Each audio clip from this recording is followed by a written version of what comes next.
The Herman Miller Embody is a chair that I've had in S tier basically since we got the chair in. I should say the gaming version of it, not the standard version. The gaming version is a little bit different, but this is going to be like the Fern for me. I'm going to drop this one from the historic S tier that I've had on this thing down to an A+.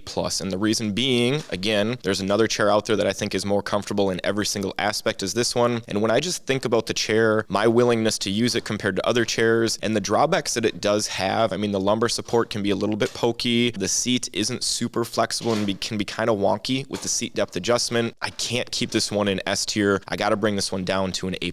This was kind of the first chair I ever sat in that was one of these high-end office chairs. I loved it right away, and then, we bring in all these other chairs, and then you got to figure out how does it rank. For me, I'm still at an S tier here, and actually, it kind of went up because we have that Atlas headrest on there, so adding the headrest brings it even further up for me. A lot of people have talked about the shoulder roll issue up at the top. I never find this to be a big issue because I just kind of dial back the back angle, and that kind of fixes it, and then, again, adding that headrest kind of keeps a little bit of extra pressure off the top of the back for me. I love the arms, the big wide pads, and I kind of like the lack of adjustability because it makes them really solid. Going to be an S for me. Yeah, I mean, unlike Ryan, I'm actually going the opposite way that Ryan went on this one, and I think it's more of a peer pressure thing. Everybody loves this chair, and I've been giving it an A+ for absolutely ever because of that shoulder roll. However, I'm going to go and bump mine up here. It's ridiculously comfortable. The seat's insane.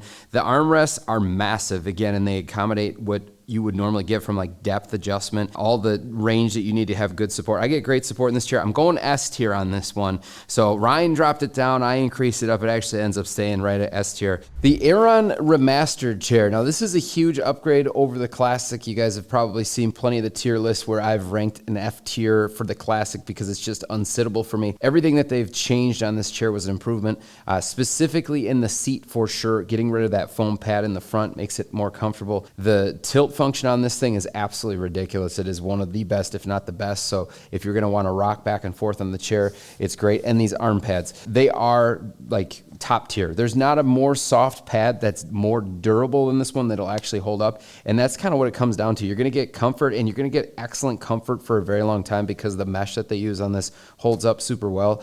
I'm going to go B+.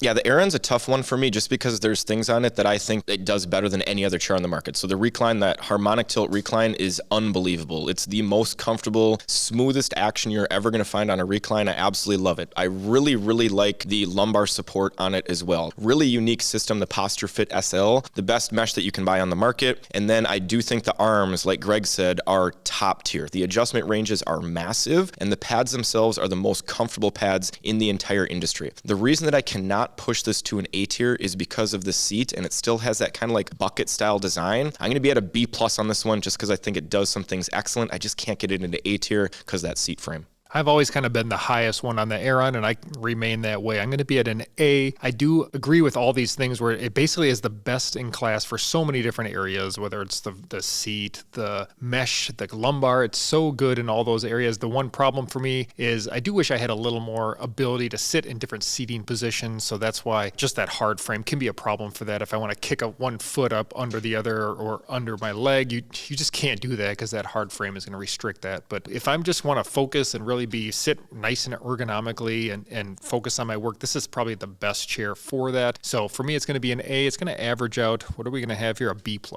If you want to see how we rank all of the most popular chairs, head over to BTODtv to see our full office chair tier list. Click the link in the description.